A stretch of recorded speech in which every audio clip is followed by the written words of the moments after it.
onda, people? No se olviden que nos vemos este 3 de septiembre en San Francisco, California, y el 10 de septiembre nos vamos a ver en Los Ángeles, California.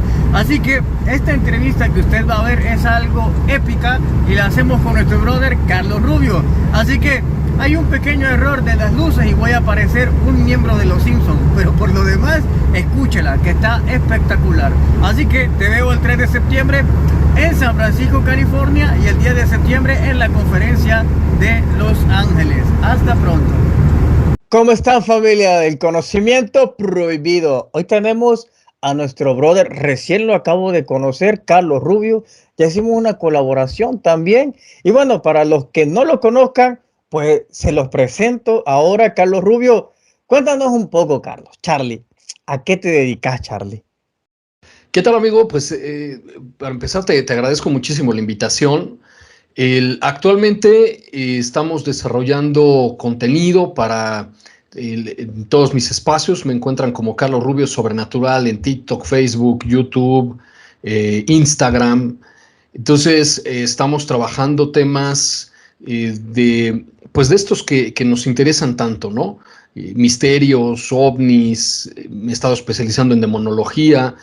Y bueno, pues llevo 10 años trabajando con Jaime Maussan en el programa de Tercer Milenio y pues vamos ahí, trabajando poco a poco.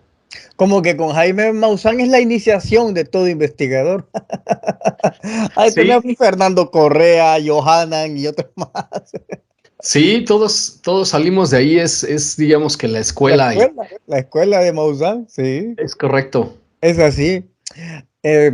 En tu programa habíamos hablado un poco de la inteligencia artificial y cómo se incorpora al cuerpo, pero muchas personas todavía no están muy asociadas al término transhumanismo.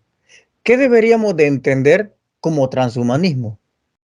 Bueno, es una filosofía, una corriente ideológica que busca propiamente digamos, el prefijo de trans, que implica atravesar, ¿no? Entonces, los transhumanistas tienen como intención, a partir de estos elementos ideológicos y filosóficos, intentar hacer que la humanidad vaya más allá de lo que la humanidad es. Es decir, lo que nos define como seres humanos propiamente y que nos ha definido así, pues desde siempre, probablemente desde la antigua Grecia, los transhumanistas lo que buscan es intentar romper con esta estructura de conceptos y de ideas acerca de qué es el ser humano, deshumanizar al ser humano, para empezar, que ese es un punto muy importante. Entre otras cosas, por ejemplo, como que el ser humano empieza a ser humano solo al nacer. Muchos transhumanistas piensan esto, ¿no? Cuando el individuo se encuentra en gestación dentro de su mamá, por ejemplo, no es humano.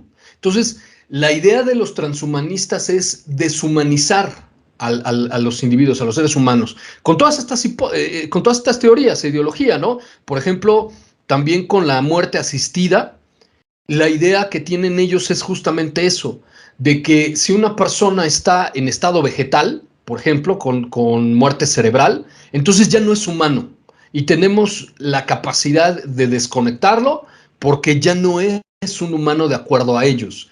Entonces, y en cambio, te puedes dar cuenta que mucho de esta corriente filosófica busca insertar elementos de la tecnología con lo biológico, humanizar o darle rasgos de humanos a otras criaturas, como los animales. No sé si te has percatado que cada vez más hay gente que viste a sus perritos, a sus gatitos, los traen en carreolas, les hablan como si fueran niños. Entonces, intentan borrar propiamente estas barreras filosóficas que nos definen como humanos para humanizar a aquellos seres que no son humanos y a los seres humanos deshumanizarlos.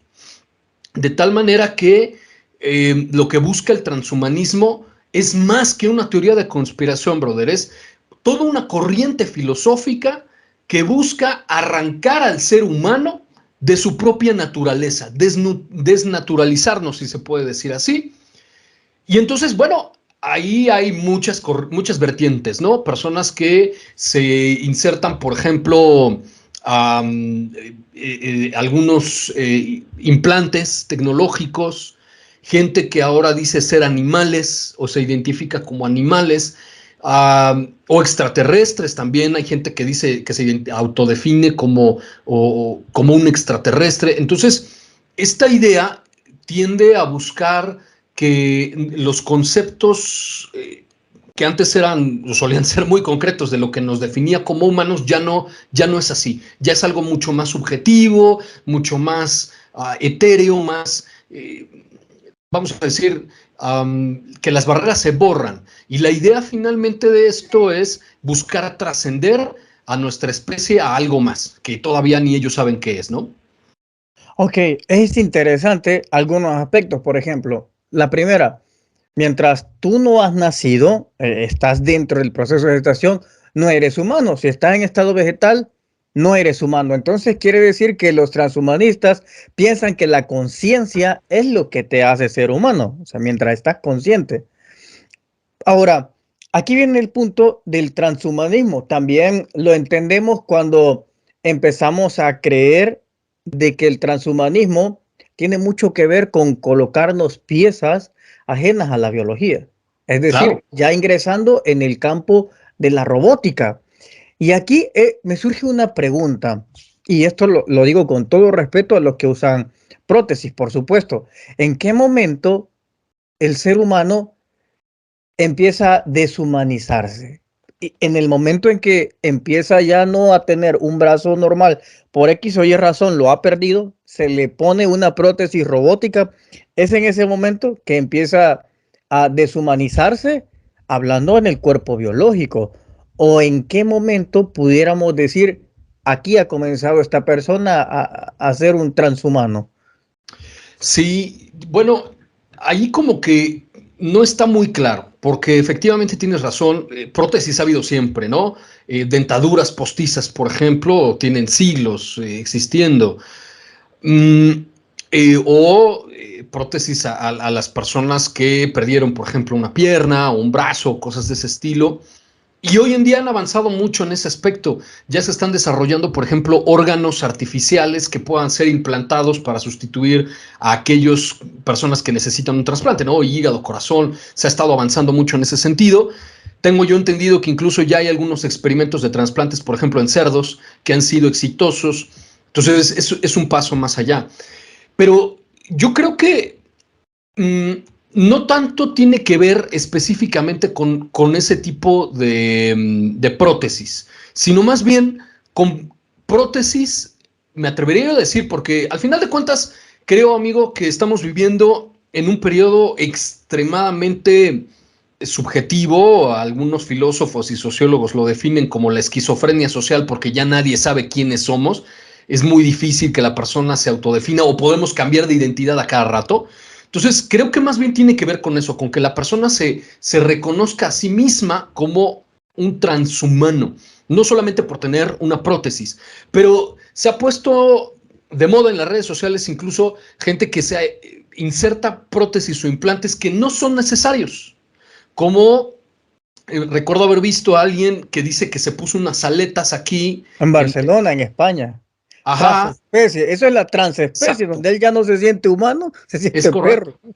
Exacto, ¿no? Gente que se identifica como caballo, como quién sabe qué cosa. Entonces creo que ahí sí, ya podemos hablar de el transespecismo, porque la misma persona se autoconcibe, se siente algo diferente a un ser humano, ¿no? Y esto me parece que es muy peligroso, porque incluso ha llegado al punto de personas que se mutilan innecesariamente el cuerpo. Gente que dice, no, es que yo siento como que nací o no debería tener pierna, y se la mutilan de un órgano sano. Entonces es algo muy, muy delicado, ¿no? Es una línea muy delgada. Y aquellos que, por ejemplo, ya que eso es algo que ya está ocurriendo, gente que se somete a cirugías, por ejemplo, para implantarse chips en el cerebro, con todas estas nuevas empresas como la del señor Musk, que se dedica justamente a eso, a crear implantes cerebrales con ciertas funciones que van a poder, por ejemplo, mover el cursor de su computadora con el pensamiento, que tiene aplicaciones bien interesantes, por ejemplo, para personas que tienen ciertas discapacidades y no se pueden mover. Bueno, ahí yo podría entender, pues esto les puede ayudar, ¿no? A tener una vida más cómoda o algo que no podían hacer antes. Pero cuando es innecesario, simplemente por capricho, podemos decirlo así, me parece que sí es muy peligroso lo que está sucediendo. Estamos en el umbral de este objetivo que busca, de uno de estos pilares del transhumanismo, que es, ellos llaman la inmortalidad, que literalmente es abandonar la parte biológica que inherentemente es humana. Somos, digo, por definición, el ser humano, uno de los elementos más importantes que nos define como humano es nuestro cuerpo, nuestro organismo biológico. Y ellos lo que buscan es eso, ¿no? Desprenderse de esta parte biológica y insertarse en una máquina. Entonces, que es un poquito lo que tú estás comentando, esto de los cyborgs, ¿no? Personas que quizá usan o pretenden meterse implantes en los ojos para tener otras funciones o para estar conectados a internet todo el tiempo, y que al final de cuentas, creo yo, es algo muy, muy peligroso, porque eventualmente, amigo, casi parece de ciencia ficción, pero hacia allá nos estamos dirigiendo. Esto va a terminar creando dos tipos de humanos. Los humanos, propiamente como siempre los hemos conocido, como somos todos, y los transhumanos. Aquellos que tienen, por ejemplo, mayor inteligencia por estar conectados a la red todo el tiempo. No van a necesitar ir a la escuela porque lo van a saber todo, que ahora más o menos vivimos así. Uno saca el teléfono y googlea cualquier cosa o le pregunta a ChatGPT, oye, ¿cómo es esto? Y ya no necesitas ir a la escuela. Si tu hijo te pregunta algo, pues vas y lo googleas y le das la respuesta. Bueno, ya ni vas a necesitar el dispositivo porque todo lo vas a tener aquí. Y van a ser más fuertes que nosotros. ¿Por qué? Pues porque van a tener a lo mejor implantes en su esqueleto o un exoesqueleto que los va a hacer más rápidos, más fuertes, más aptos. Al final de cuentas, vamos a tener esta división entre aquellos que tengan la capacidad económica y el poder de tener acceso a eso, a esos beneficios y esos avances tecnológicos, y los que no, que se van a quedar rezagados. En ese punto perderíamos también, fíjate, no sé cuál es, bueno, si estás estudiando demoniología, obviamente crees en el mundo espiritual. El ser humano en sí también tiene una parte divina, y la parte divina también se estaría perdiendo si empezamos en esa filosofía, es decir, voy a ser inmortal, voy a vivir siempre aquí. Claro. ¿Y cuál es el objetivo de eso? Entonces el humano perdería, por ende, la divinidad, porque otra de las cosas que nos caracteriza es que morimos. Claro. Entonces, Totalmente. esa es una de las cosas que nos caracteriza. Aparte de eso, vienen sentimientos, en donde si uno empieza a cambiarse, ya no por necesidad, sino solo porque yo quiero, porque a mí me da la gana a mutilarme el cuerpo y poco a poco volverme una máquina. ¿En qué momento se perderían los sentimientos, la fe? Ahora, esto como lo hablamos en la otra vez, vendría un nuevo Dios. Tendríamos a nuestro Dios, la inteligencia artificial, sustituyendo al Jehová, Yahvé, Alá, Shiva, todo lo que tú quieras. Empezaríamos un proceso diferente en ese caso. Y es aquí donde me vuelve a surgir esa pregunta. ¿Quién empieza con esa idea del transhumanismo? Es decir, es a partir del avance tecnológico que empezó a surgir esa filosofía, o en dónde crees tú que empieza realmente al humano a intentar pensar en ¿y qué pasa si me convierto en máquina? Claro. Mire, yo soy, dentro de todas las corrientes epistemológicas que hay, yo coincido más con el idealismo objetivista, Yo creo, como, no como Platón, sino como aquellos autores que dicen, para que algo exista, alguien debió haberlo pensado, debió haberlo imaginado o soñado o tener la necesidad para poder construirlo. Siempre pongo un ejemplo, ¿no? Entonces, aquí está esta taza, no sé si se ve. Sí. Esta taza no surgió de la nada. Para que pudiera existir en la forma que existe en la actualidad, alguien debió haber tenido la necesidad de beber líquidos o no sé, de comer. Entonces dice, bueno, si yo no puedo tomar el líquido con las manos, entonces voy a crear algún objeto que no se filtre el líquido por abajo y entonces lo pueda yo sujetar y me lo tomo. Y esta cita, bueno, a lo mejor a alguien se le ocurrió, es que así es más difícil agarrarlo, entonces vamos a crearle un asa y entonces ya es más fácil sujetarla y puedo beber mi café o el agua o lo que sea. Pero alguien debió haber imaginado eso. Alguien debió haberlo construido en su mente antes para poder crearlo. En el caso de las sillas es lo mismo. Alguien en algún momento de nuestra historia dijo estoy cansado y se sentó en una piedra o en un tronco y de pronto se le ocurrió recargarse a lo mejor en el tronco de ese árbol y dijo bueno, voy a ponerle un respaldo. Y se debió haber dado cuenta que su silla se caía si no le ponía al menos 3 patas o 4 que era más sólido, no sé. Es decir, para que las cosas existan, de algo o alguien debió haberlas creado, imaginado, soñado, haber tenido una necesidad, primero en su mente y después lo construye. Bueno, si de acuerdo a esta corriente de teoría del conocimiento, de cómo se construye el conocimiento, yo creo, amigo, que el transhumanismo primero alguien debió haberlo pensado y debió haber dicho, pues yo no quiero morir, yo no quiero envejecer, yo quiero ser joven, yo quiero ser fuerte, sano, quiero tener una descendencia con estas capacidades y estas características, que eso ya está ocurriendo en algunas partes del mundo, donde se están empezando a pedir a los niños como a la carta, como en un restaurante, ¿no? Yo quiero que mi hijo sea varón, yo quiero que mi hijo no le dé cáncer, que no le dé diabetes, que no tenga esto, que sea más fuerte, más inteligente que los demás. Y entonces, con la genética, que estamos dando nuestros primeros pasos en la manipulación genética en ese aspecto, pero tarde o temprano vamos a llegar a eso, ¿no? Quiero que mi hijo tenga el cabello rubio, pero quiero que sea moreno, pero quiero que sea que tenga un 20% más de masa muscular que los demás y por lo tanto sea más rápido y pueda ganar en todas las competencias, sea más inteligente. Entonces, eso ya está ocurriendo. Eventualmente, si esto lo combinas con la tecnología, ese es el objetivo de los transhumanistas, que al final de cuentas, bien lo dices tú, deshumanizar al humano, quitarle la esencia de lo que nos hace humanos, y las grandes corporaciones han avanzado mucho en ese sentido. El señor Ray Kurzweil, que es este gran futurista, que fue ingeniero creo que todavía trabaja de hecho en Google, que es uno de los grandes filósofos del transhumanismo y mucha gente le da mucho crédito porque lo que él ha vaticinado para el futuro ha sucedido.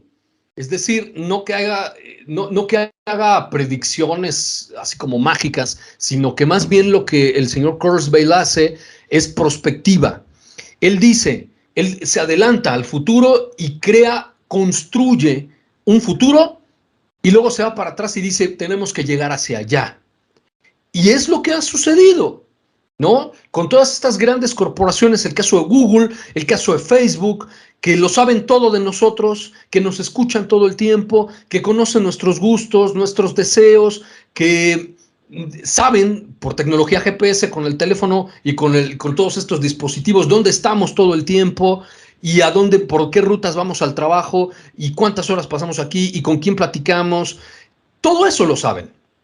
Entonces, eso es básicamente el primer paso de este proyecto, pero no se va a quedar ahí. Imagínate tú, amigo, cuando todos tengamos un implante en el cerebro y nos lo vendan con la idea de que, pues ya nada más compensarlo, pues tú vas a tener acceso a el internet, a googlear y a ver películas y a las plataformas de streaming, y van a tener ahí todos tus datos bancarios, entonces vas a poder pagar solamente compensarlo, en fin. Pero imagínate lo que esto implica. Si ellos tienen acceso a todos nuestros datos en línea y offline también, porque así es. O sea, mucha gente no creía esto hace 10 años, hace 15 años, pero de repente si yo agarro mi teléfono y le digo, y te digo aquí, oye amigo, como que ya me dio hambre y se me antoja como una pizza, no van a pasar ni 10 minutos y ya voy a empezar a recibir publicidad de pizzas. ¿Por qué? Porque no necesita estar el teléfono prendido, activo. O sea, ellos tienen acceso a nuestros micrófonos, a nuestras cámaras, y mucha gente hace 10 años que hablábamos de esto nos decía conspiranoicos, están locos. Ahora saben que todo eso es verdad. Y con Siri, con Alexa, y tienen acceso a todo. Nos están escuchando las 24 horas del día, nos están viendo las 24 horas del día. Ahora imagínate cuando tengan acceso a nuestro cerebro. ¿Qué es lo que buscan ahí? Justo lo que tú estás diciendo. El deshumanizarnos, el arrancarnos estas ideas de Dios no existe y los demonios no existen y tú eres simple y sencillamente más un instrumento, primero, de consumo, para comprar. Y después, bueno, pues para cumplir los objetivos que ellos estén buscando, ¿no? Claro, vamos a perder la autonomía de pensar y la autonomía de sentir. Pero fíjate que en esto me hago varias reflexiones. Una de ellas es, ¿por qué la tecnología avanza tan rápido para ponernos implantes robóticos, pero no avanza biológicamente para hacernos, como por ejemplo, hacer crecer un brazo? Hay animales que lo pueden hacer perfectamente, les cortas la cola y les vuelven a nacer. Entonces, perfectamente, si se hubiese invertido el dinero que se invierte en la robótica para ponerte un brazo biónico, estoy seguro que ya lo hubiéramos logrado. Entonces esto me hace reflexionar que atrás de eso hay uno o varios grupos de poder económico que quieren hacer eso. Es decir, no es un pequeño sindicato de transhumanismo, es algo muy grande, un grupo de poder muy grande que está detrás de esto, de vender esta idea, en que pierdas la autonomía de pensar y ahora pienses lo que ellos quieren que tú pienses, que ya no existan esos rebeldes con causa, esos revolucionarios que tanto daño le han hecho a muchas élites. El hecho de pensar diferente causa un efecto dominó. Entonces, creo de que sí existiría uno o dos grupos de poder que están detrás de esto, de que pierdas la autonomía del pensar y del sentir, que no sea ya la oveja negra de la sociedad. No, y por supuesto que sí, y esas mismas élites que han existido siempre. Digamos que esto es parte de lo que Gramsci decía, las instituciones socializantes, esa es su función. Hacer que el individuo pierda su identidad. Por ejemplo, en los regímenes comunistas, bueno, socialistas, uno de las funciones más importantes o digamos de los objetivos más importantes de estas sociedades es desarraigar al individuo desde que es pequeño. Se lo arrancaban a la madre, por ejemplo, todavía ocurre en Corea del Norte, y desde chiquitito se lo quitan a las madres para que no genere ese vínculo de madre-hijo, que es un vínculo completamente natural y humano, además, que nos hace humanos. El sentirnos identificados con la madre, con la familia. Se los quitan desde pequeños y los meten a la escuela desde los 4 años o incluso antes y los adoctrinan para hacerlos, perder su identidad familiar, dos, su identidad individual. Y les enseñan que tú no vales como individuo, sino solo vales por ser un miembro de la sociedad. Ahí quien vale es el Estado. Y el Estado básicamente es el líder, ¿no? Lo fue en la Unión Soviética, lo fue en China en su momento, y ahora pues se ha desdibujado un poquito en ese aspecto, pero lo fue en Cuba también durante mucho tiempo. Que la gente se identifique con el Estado y más bien con el líder, que en ese momento está en el poder, no con la familia, no con el individuo. Si tú te das cuenta, amigo, en Occidente está pasando esto también, nada más que de forma distinta. Ahora las élites lo que buscan es desarraigar al individuo de su identidad y de su familia. Ahora, y tú lo puedes ver en las películas de dibujos animados de estas grandes corporaciones, en las series de estas cadenas de streaming, lo que buscan es que la persona deje de identificarse como varón o como mujer, que se deje de identificar con su familia, que se deje de identificar con su religión, cualquiera que sea, como esta que me estás comentando, que se deje de identificar como hijo de su Dios, como hijo de Dios, y entonces lo que quieren hacer es moldearnos para que crezcamos completamente confundidos. Yo no sé lo que soy, yo no sé si soy humano, yo no sé si soy caballo, yo no sé si soy hombre, yo no sé nada. Entonces nos quieren moldear como una masa gris. ¿Por qué? Porque esos son los que son mucho más fáciles de manipular. Efectivamente así es. Ahora, con los implantes cerebrales, ¿qué es lo que va a suceder? Yo ya no nada más voy a tener comerciales en YouTube y comerciales en Facebook, comerciales en la televisión. Los voy a tener todo el tiempo en mi cabeza. Voy a soñar con, o sea, imagínate la empresa, imagínate esto, que una empresa desarrolladora de armamento, vamos a poner el ejemplo, que pague cantidades importantes, porque además estas industrias, estos corporativos militares industriales tienen mucho dinero y mucho poder y invierten grandes cantidades de dinero en los gobiernos para poder influir. Imagínate que le pague a estas empresas de los implantes para que en tus sueños o en tus pensamientos te metan la idea de que compres armas o de que no es malo tener armas, o de que gastes y gastes tu dinero en la soda de moda, en el refresco o en la comida chatarra, y te despiertes en la mañana queriendo comer eso. Claro, si yo fuera estas grandes corporaciones, pagaría muchísimo dinero en esto, en meterle a la gente estas ideas, porque de hecho lo hacen. Lo hacen en el internet, antes lo hacían en la televisión y en la radio y en los periódicos. Esa es su función, es la función del marketing. Ahora, ¿cuánto estarían dispuestos ellos a pagar por meter sus comerciales y sus ideas en tu cerebro directamente? Las 24 horas del día, quizá. Claro, es un mercado muy jugoso. Y ahora, la pregunta que me decías, ¿por qué no se invierte mejor en implantes de brazos, en implantes de esto y lo otro? Bueno, creo que yo respondería por la misma razón por la que a las empresas farmacéuticas no les interesa curar el dengue o la malaria o el cólera. ¿Por qué? Pues porque las personas que se enferman de eso no tienen para pagar. Son enfermedades de países pobres. Entonces, eso no es redituable. Por eso invierten en la pastillita para la depresión, para el estrés, para la impotencia, para el no sé qué. ¿Por qué? Porque eso sí los pueden pagar. Eso sí los van a pagar personas que, pues, de alguna manera tienen la capacidad adquisitiva en los países que tienen para pagar eso. No es negocio. Entonces, creo yo que tiene que ver también con esto. Al final de cuentas, mucho de esto se reduce a poder y dinero. Oye, cuando hablamos de implantes, posibles transhumanismos, del que el cuerpo biológico pasaría a ser como un robot, es decir, tampoco tendríamos las necesidades biológicas, comer, defecar, dormir, etcétera, etcétera. ¿Podés imaginar tú un mundo sin necesidades humanas, siendo todo robot? ¿Cómo crees que sería? ¿Cuáles serían las necesidades entonces?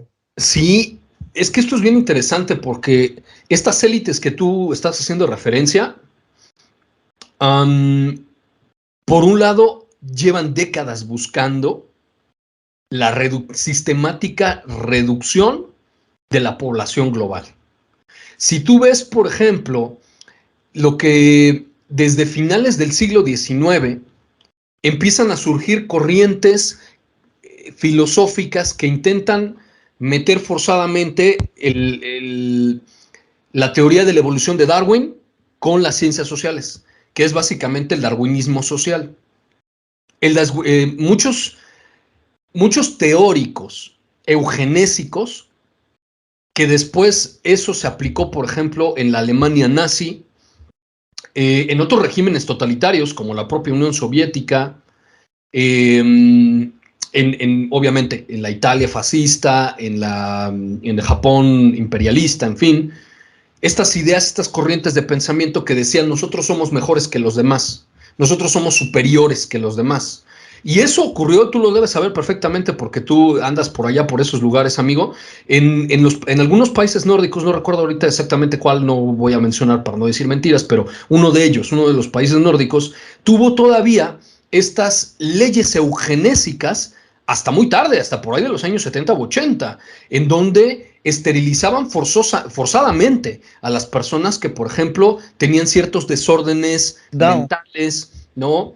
En el caso de América Latina, por supuesto, también ocurrió. Ahí está Fujimorismo, por ejemplo, que esterilizaba forzosamente a mujeres. En el caso de México se dice también, no he encontrado yo realmente elementos todavía como para decir si sí o si no, pero en muchos países esto ocurrió. Y dentro de la misma Sociedad de las Naciones, que es, digamos, el experimento anterior a la ONU, abiertamente se decía esto, que había que frenar las tasas de natalidad en América Latina y en China. Y, como tú puedes ver, las Naciones Unidas siempre han promovido esto. Planificación familiar, aborto, hoy con estas otras corrientes que están muy de moda, izquierdistas, del marxismo cultural que hay hoy en día de moda, en América Latina, en Europa. ¿Qué es lo que ha sucedido? ¿Cuál ha sido el resultado de implementar estas políticas?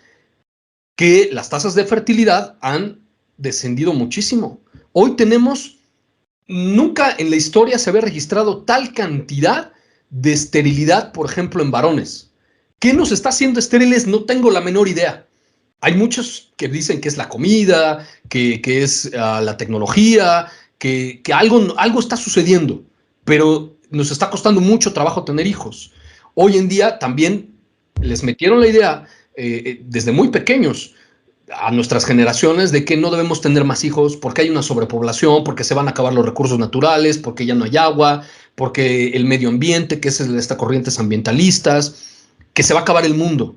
Bueno, estas élites nos han implantado estas ideas a través de organismos internacionales como la misma ONU, la CEPAL, la OEA, etcétera, el Banco Mundial, el Fondo Monetario Internacional, todas esas organizaciones, desde hace muchas décadas.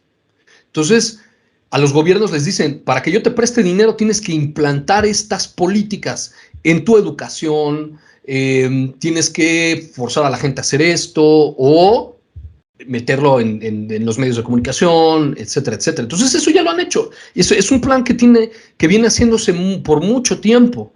Entonces, de pronto tú no te puedes explicar cómo es que tenemos en nuestros países tal nivel de pobreza extrema tan alto, pero extrañamente mucha gente tiene acceso a Internet y mucha gente tiene acceso a dispositivos móviles, ¿no? El Internet móvil le ha dado la oportunidad a muchísima gente de tener acceso a Internet.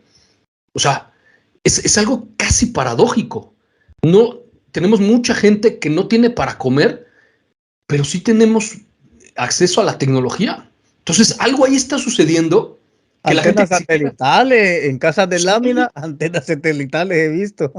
Totalmente. O sea, a lo mejor en la sierra, en las montañas, no se tiene acceso ni a carreteras, ni agua potable, pero tienen acceso a Internet. Y tienes todos los satélites de Starlink que ahora te pueden llevar Internet a todo el planeta entero. Hombre, pues, y la gente no se pregunta, ¿por qué está sucediendo esto, no? Claro, es que vuelvo a insistir, al parecer hay una organización que quiere que avancemos tecnológicamente en un área determinada, no en cosas como te decía. Ok, avanza la tecnología para ponerte un robot, un brazo robótico, pero no uno biológico. Claro. No te llega el agua, pero te va a llegar el internet. Entonces son cosas bien paradójicas donde sea quien sea que esté detrás, no centra en suplir la necesidad del ser humano básica, sino que le está creando otro tipo de necesidades, como lo es el internet. Hay personas que, fíjate, a veces me voy lejos a montañas donde no hay internet, no me llevo el teléfono ni nada. Eso me permite desconectarme de absolutamente todo, dejo teléfonos, todo. Y claro, cuando ya regreso otra vez, incluso hasta ves el mundo diferente. Fíjate, hasta, bueno, al menos en mi caso, cada vez que vengo, agarro ya un libro, ya no agarro tanto el teléfono para leer, pero eso te vuelve a reconectar, ¿sabes? Te vuelve a humanizar Exacto, en exacto. cierta manera, porque el teléfono, te lo decía en el programa anterior, que aparentemente ese mismo grupo de poder tienen un plan muy bien trazado. Te cambian la necesidad, como hablábamos ahora. No hay agua, no hay luz, no hay comida, pero hay internet. Y ahí lo tienes. Pero también en el punto religioso, si lo quieres ver, las personas antes despertaban y lo primero que hacían es darle gracias a Dios. Pero hoy Claro. despiertan y a ver qué notificación tienen en el teléfono. Y a estar viendo y han cambiado a Dios. A su Dios, sea quien sea lo que creen. Es Sí, decir, sí. hay un plan muy bien orquestado que va. Aquí también creo que incluye mucho hablar la inteligencia artificial y el plan que al menos a lo que yo veo es como que si ese plan transhumanista o de la inteligencia artificial o de los grupos de poder, el punto es la inmovilización del ser humano. Es decir, si vos te fijas, te lo decía antes, el ser humano, lo primero que crea, una de las cosas primarias que crea para ya no movilizarse es el control remoto. Porque Mm, antes te levantabas, cambiabas, te levantabas, cambiabas. Pero de repente te da el control remoto y ya no te levantas de ahí. ¿Eh? Luego, incluso lo puedes ver en las bicicletas. Antes pedaleabas y hoy son electrónicas. Solamente vas como si fueses en una moto. claro. La realidad virtual, ya no necesitas ir a un lugar, solo te pones esas cuestiones y ya viajas a otro mundo. Entonces, literalmente es la inmovilización en la que este grupo de poder, o ya sea una inteligencia artificial, sea lo que sea, busca totalmente inmovilizarnos. Es más, hasta para manejar. Vos te podés ver, ya ni siquiera manejas, porque los Sí. Tesla creo que son, simplemente programás y vos podés ir dormido. Y él te lleva hacia donde vos estás. Entonces, cada vez te das cuenta que esa inteligencia artificial busca inmovilizarte. Y te vende la idea de que si te moves, eso es incómodo, es fatiga, es esto y es lo otro, con tal de que solamente estés en un solo lugar. Totalmente, totalmente. Y si tú te das cuenta, no es nada nuevo. Obviamente, la tecnología tiene muchos beneficios, ¿no? Sí. Eh, por ejemplo, el que nos estemos conectando tú y yo ahorita desde otro lado del planeta sin tener que ir hasta donde estamos para platicar, eso es extraordinario. Pero también tiene estos efectos negativos, como bien señalas.